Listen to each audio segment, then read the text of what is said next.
తల్లి లేదంటారు, శివుడికి తల్లి లేదంటారు.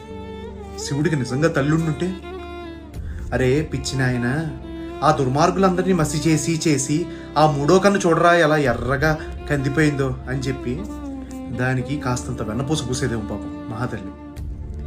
మీరు అభిషేకాలు అవి చేసి నిరంతరం నా కొడుకుని తడిపేస్తున్నారు, తడిపేస్తే చూడండి వాడికి ఎలా పరిచయం పట్టిందో అని చెప్పి అభిషేకాలు కూడా ఆపించేసేదేమో.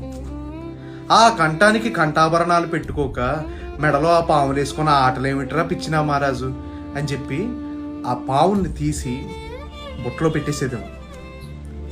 ఒంటికి చల్లగా చంద్రం పూసుకోకుండా ఆ బూడిది ఎందుకురా నాయన అని ఆ విభూది కూడా పోయినిచ్చేది కాదు. వెండికొండ బ్రహ్మాండంగా కైలాసం ఉంది, చల్లగా అక్కడ కూర్చోక ఈ శ్మశానాల్లో ఈ చితి మధ్యలో ఆ వేడి సగల మధ్యలో ఈ తక్కలు నీకు అవసరమారా పిచ్చి తండ్రి అని చెప్పి శ్మశానం కూడా తిరగనిచ్చేది కాదు.